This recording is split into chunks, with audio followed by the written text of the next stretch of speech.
Well, welcome to modern technology. We've been experiencing that at a whole new level, haven't we?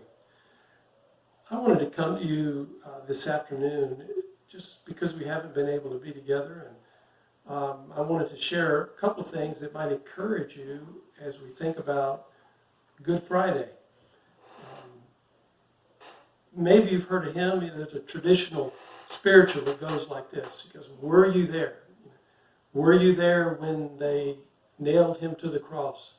Were you there when they laid my Lord in the grave? Were you there when he rose from the dead?"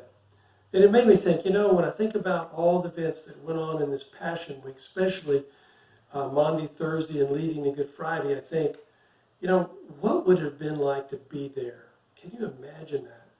What would you be thinking? It would have to be surreal. It would have to be so intense. It would have to be so confusing. And so I want us to think about that as we just spend a few minutes together with each other. What I'd like you to do is I'd like you to imagine taking yourself right where you are, with your level of closeness to the Lord, with your Christianity, with where you are spiritually, the good and the bad, the sum total, and transport yourself back there where you find yourself at the cross with Jesus hanging between two men. Boy, the cross was a brutal thing. The cross was gruesome. The cross was humiliating. The cross was painful. The cross was bloody. The cross led to death. Not everybody who committed a crime went to the cross. It was saved for the worst criminals. And I think the Romans did that not just to put someone to death who deserved it, but also as a deterrent. People would walk by and see people who might hang on the cross for a couple of days. And I'd say, I don't want any piece of that. So there we are on the cross. And what I want you to notice as we think about this, if you were there, there's a couple of statements that Jesus made. One we're familiar with. One maybe not so much. Now keep in mind that during this whole ordeal, Jesus' mother was there, the other Mary was there, another Mary was there, the followers were there, John was there. They were probably off in the distance. May be able to see and hear some of the things that were going on. So, I've got some notes here. I don't know how well I'll stick to them, but so there they were huddled together. And Mary, Jesus' mother, is noticing all that's going on. Can you imagine that her son is on the cross? What would she be thinking? She'd be confused. She'd be in shock. Who knows? Maybe her mind would go back to some of the scenes in their life when God the Father first came to her and said, "You're going to have a very, very special son." Maybe she thinks about the manger and the basement barn, the smell and the sounds of the angels, or the dazzling brilliance of the angels when they appeared. Maybe she's thinking about the time that he was left after they had gone up to the temple and they went back to get him and they found him in there listening to the rabbis. And he said, "I have to be about my Father's business." Just think of that. Her son, her Savior, was in bloody agony, nailed on the cross, beaten beyond human resemblance, crown of thorns with hardened knuckles. And the action of the hammer and nails speak louder, more than words. But boy, Jesus' action speaks volumes.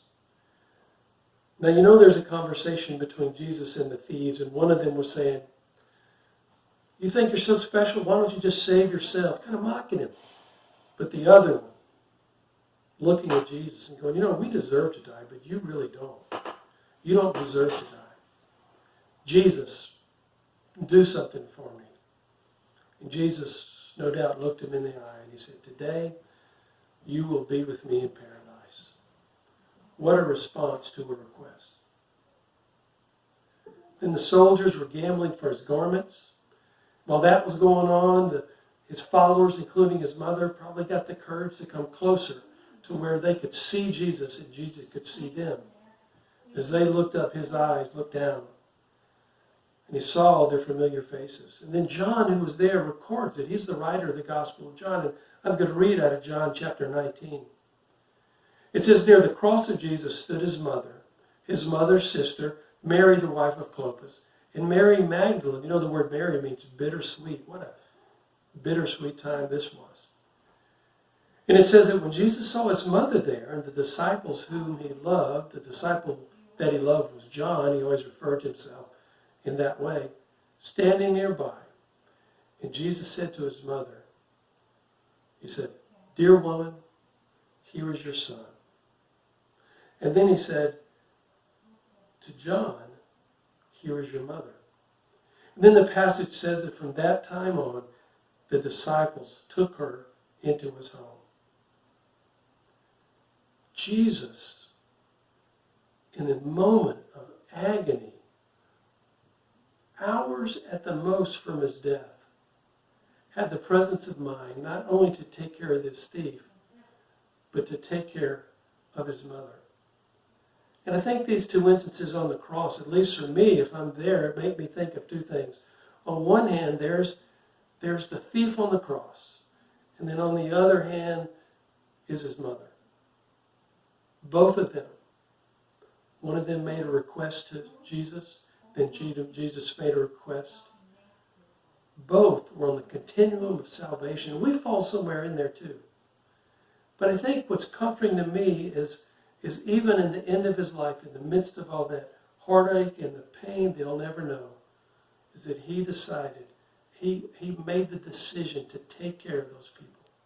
We fall in the middle somewhere, don't we?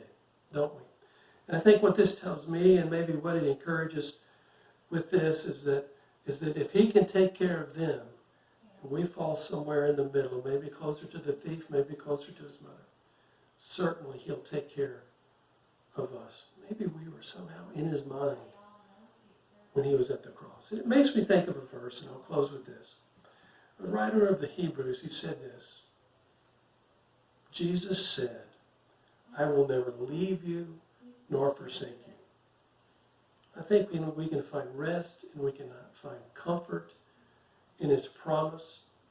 No matter where we are, whether we're in the midst of a pandemic or whether we're waiting the report of a doctor or we're lonely or whatever it is, he demonstrated his promise on the cross.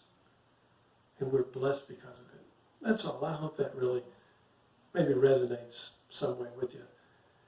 I hope that you have a blessed day. And boy, I'm looking forward to Sunday. Take care.